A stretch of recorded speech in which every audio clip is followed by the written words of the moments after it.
गांव में अभिमन्यु नाम का आदमी पनीर बिरयानी बेचा करता था। एक दिन अभिमन्यु बाजार में पनीर बिरयानी का ठेला लगाकर लोगों को आवाज लगा रहा था, आइए आइए और पनीर बिरयानी का मजा उठाइए। सभी का धंधा इस वक्त चल रहा है मंदा। मेरी बिरयानी के साथ मिला हुआ पनीर इस गर्मी में आपको कर देगा ठंडा। तभी वहाँ पर मुखिया आकर अभिमन्यु से बोला, अरे क्या बात है अभिमन्यु, कितनी वक्त से देख रहा हूँ कि ग्राहकों का आवाज लगा रहे हो, मगर कोई तुम्हारी पनीर बिरयानी खाने ही नहीं आ रहा। ऐसी बात नहीं है मुखिया जी, कुछ देर बाद देखिएगा कि बहुत सारे ग्राहक मेरे पनीर बिरयानी खाने का मजा उठाएंगे। अभिमन्यु, ये गर्मी का मौसम है, तुम पनीर बिरयानी बेचने की बजाय कोई और बिरयानी क्यों नहीं बेचते? नहीं मुखिया जी, पनीर बिरयानी मेरे अब्बू भी बेचा करते थे और उन्होंने ही मुझे पनीर बिरयानी बनाने सिखाई थी। मैं इस धंधे को नहीं छोड़ूंगा। कुछ वक्त में अभिमन्यु के ठेले पर लोगों की भीड़ लगने लगी और देखते ही देखते अभिमन्यु की पनीर बिरयानी खत्म हो गई। मुखिया मुस्कुराते हुए अभिमन्यु से बोला, मान गए अभिमन्यु, तुम्हारी पनीर बिरयानी का जायका गर्मी में भी लोगों को अपनी ओर खींच लाता है। अभिमन्यु मुस्कुराता हुआ घर चला गया और मुखिया भारी मन से अपने खेत की ओर चल दिया। खेत पर उसका भतीजा चंदू मुखिया का इंतजार कर रहा था। चाचा जी, क्या आपने अभिमन्यु से बात की? हाँ, मैंने अपने तरीके से उससे कहा कि वो अपने बिरयानी की जगह कोई और आइटम क्यों नहीं बेचता, लेकिन उसने मना कर दिया। चाचा जी, अभिमन्यु की पनीर बिरयानी इतनी मशहूर है कि अगर मैं उसके सामने कोई दूसरे आइटम का ठेला लगाकर बेचूंगा तो वो नहीं बिकेगा। मेरे रोजगार का क्या होगा? फिक्र मत करो चंदू, मैं कल कोई रास्ता सोचकर तुम्हें बताता हूँ। इधर अभिमन्यु की बीवी बिंदिया अभिमन्यु से बोली, कल तुम्हारे पीठ पीछे मुखिया जी घर पर आए थे, बोल रहे थे कि गर्मी का मौसम चल रहा है, तुम अपने पति से कुछ और बेचने के लिए क्यों नहीं कहती? ये मुखिया जी भी ना मेरे पीछे हाथ धोकर पड़ गए हैं। अरे भाई, जब मेरी पनीर बिरयानी सारे कस्बे में मशहूर है तो मैं दूसरी आइटम क्यों बेचूं?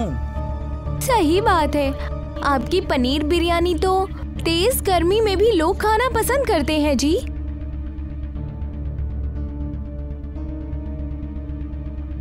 अगले दिन मुखिया अपने भतीजे चंदू से बोला, मैंने रास्ता सोच लिया है चंदू, तुम आज से अभिमन्यु के ठेले के सामने पनीर बिरयानी ही बनाकर बेचोगे। चाचा जी, आपको लगता है कि मेरी बनाई हुई पनीर बिरयानी ग्राहक खरीदेंगे?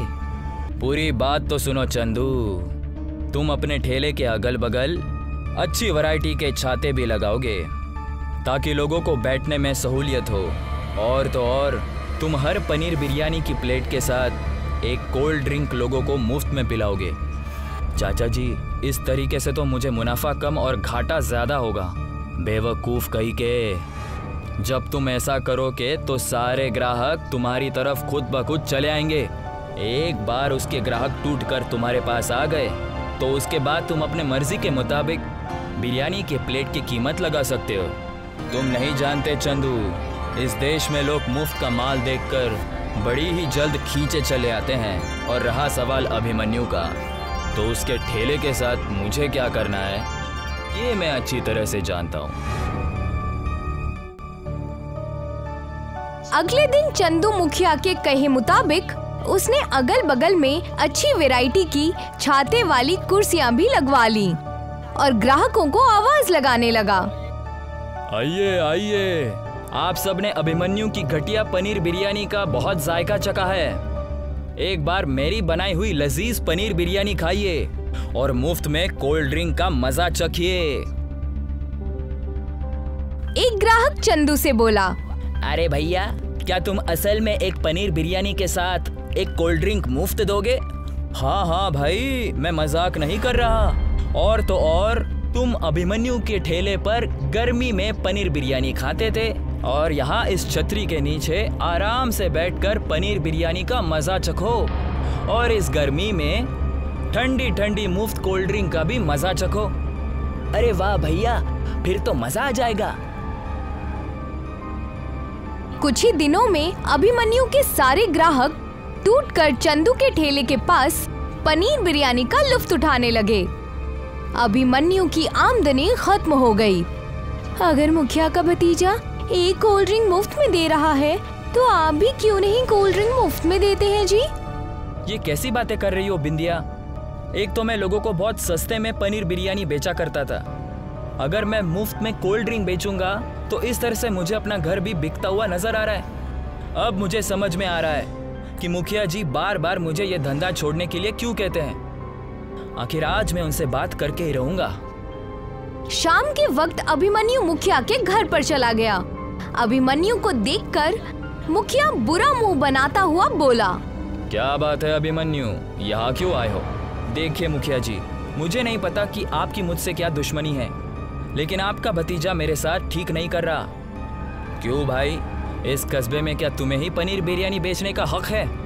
नहीं मुखिया जी, मैंने ऐसा तो नहीं कहा, लेकिन आपका भतीजा चंदू मेरी बिरयानी की बुराई हर ग्राहक से करता है, और वो आखिर मेरे ही ठेले के सामने बिरयानी कैसे बेच सकता है? अभिमन्यु, तुम हद से ज्यादा आगे बढ़ रहे हो।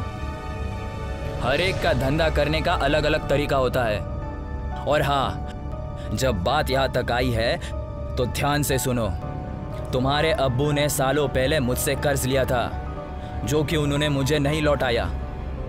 आप कहना क्या चाहते हैं मुखिया जी?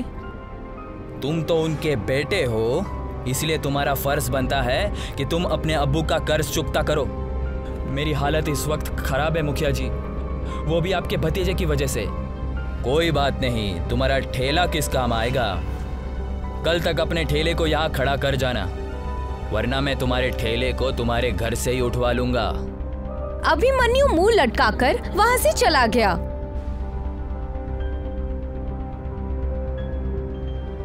अगले दिन मुखिया के आदमी अभिमन्यु का ठेला भी उठाकर ले गए। अभिमन्यु बेरोजगार हो गया। कुछ वक्त ऐसे ही बीत गए। आखिर आप कब तक ऐसे बैठे रहेंगे घर पर? मुझे कुछ समझ में नहीं आ रहा बिंदिया, यहाँ तक कि धंधा और ठेला भी हाथ से चला गया। अब मैं क्या करूं? मुखिया ने जरूर आपसे झूठ बोला है। आपके पापा को स्वर्ग सिधारे तो कई साल हो गए।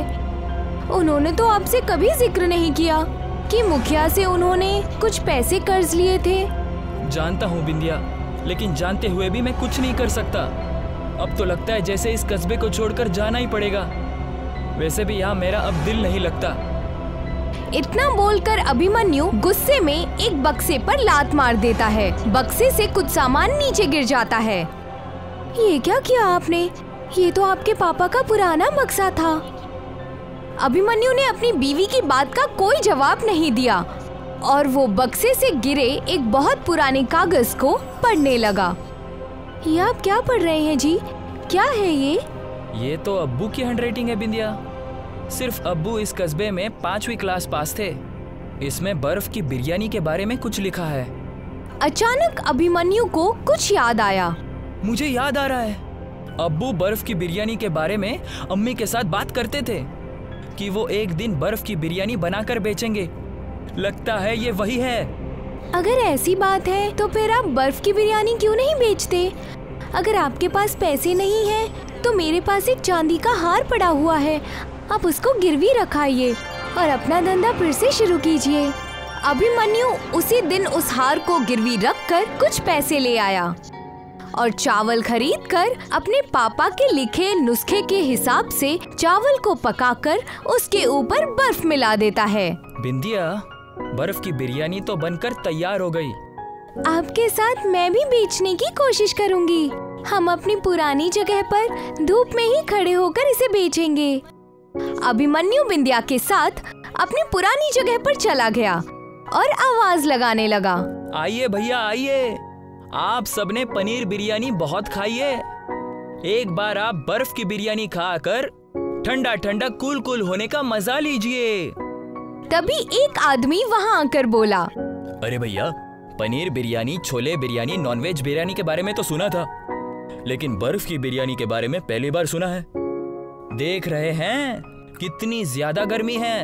एक बार बिरयानी को खाने का मजा लीजिए और ठंड का मजा लीजिए। लाओ भाई, एक प्लेट लगा दो। अभिमन्यु ने एक प्लेट में बर्फ की बिरयानी उस आदमी को दे दी। बिरयानी खाते ही वो आदमी बोला, अरे भैया, बर्फ की बिरयानी को खाकर तो मुझे ऐसा लग रहा है जैसे ही गर्मी में कोई सर्दी आ गई हो। उस आदमी की बात सुनकर सभी आदमी अभिमन्यु के बर्फ की बिरयानी पर दौड़ पड़े। कुछ ही वक्त में अभिमन्यु की बिरयानी अपने गांव में और आसपास के सभी गांव में मशहूर हो गई। अभिमन्यु की बर्फ की बिरयानी जो भी खाता उसे तेज गर्मी में भी गर्मी नहीं लगती। एक दिन अभिमन्यु की बीवी अभिमन्यु से बोली, आपके पापा की बर्फ की बिरयानी का नुस्खा अगर नहीं मिलता तो हम तो सड़क पर आ गए थे। तुम ठीक कह रही हो, अब्बू अब्बू ही होते हैं। इस दुनिया से जाने के बाद भी उन्होंने हमारी मदद की। मैं चाहती हूँ कि इस तेज गर्मी में बेचारे बहुत से गरीब लोग गर्मी की वजह से परेशान हैं, जिनके घर पर न कूलर है और न ही पंखा, आप उन्हें ये बर्फ की बिरयानी मुफ्त में खिलाइए। अभिमन्यु को अपनी बीवी का सुझाव पसंद आया और अभिमन्यु उस दिन से गरीब लोगों को बर्फ की बिरयानी मुफ्त में खिलाने लगा। गांव में जिसे भी गर्मी लगती वो अभिमन्यु के पास आ जाता और अभिमन्यु ने गांव में एक दुकान खरीद ली। वो गांव में ही दुकान पर बर्फ की बिरयानी बेचा करता। ये देखकर चंदू मुखिया से बोला, चाचा जी, हमारे सारे रास्ते पर पानी फेर गया। ठीक कह रहे हो तुम। पता नहीं इस अभिमन्यु के पास बर्फ की बिरयानी बनाने का नुस्खा कहाँ से आ गया। उसकी बिरयानी खाने के बाद किसी को गर्मी ही नहीं लगती। अब तो दूर दूर से लोग आकर उसकी बिरयानी खाने लगे हैं, और वो भी सिर्फ इसी वजह से खाते हैं ताकि वो अपने जिस्म की गर्मी भगा सके। तो फिर कुछ कीजिए चाचा जी। जब दुश्मन ताकतवर हो जाए तब उससे दुश्मनी नहीं बल्कि समझौता करना चाहिए। चलो मेरे साथ।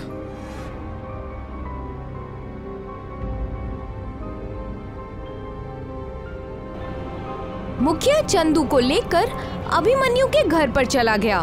मुखिया और चंदू को देखकर अभिमन्यु चौंकता हुआ बोला, मुखिया जी, आज आपको इस गरीब की याद कैसे आ गई? अभिमन्यु, तुम्हारी बर्फ की बिरयानी दूर दूर तक मशहूर है। अब तो लोग हमारे कस्बे का नाम भी बर्फ की बिरयानी से जानने लगे हैं। लेकिन मैं यहाँ तुमसे समझौता करने आया हूँ। मेरा और आपका तो कभी कोई झगड़ा ही नहीं था मुखिया जी, तो फिर समझौता किस बात का? तुम एक नंबर के बेवकूफ़ हो अभिमन्यु। तुम्हारे हाथ में बर्फ की बिरयानी का रास्ता है। तुम चाहो तो उससे लाखों रुपए कमा सकते हो, लेकिन पैसे कमाने के बजाय गरीब भिखारियों को मुफ्त में बर्फ की बिरयानी खिला रहे हो। मुझे लगा था कि शायद आपको आपकी गलती का एहसास हो गया है, इसीलिए आप यहाँ आए हैं। लेकिन मैं गलत था मुखिया जी। पैसा ही सब कुछ नहीं होता। गरीब की मदद करने से हमारी मन को जो शांति मिलती है ना, तो वो किसी भी पैसों से नहीं खरीदी जा सकती। आप यहाँ से जा सकते हैं। मुखिया और चंदू मुंह लटकाकर वहां से चले गए। अभिमन्यु आज भी बर्फ की बिरयानी बनाता है और उन्हें बेचता है।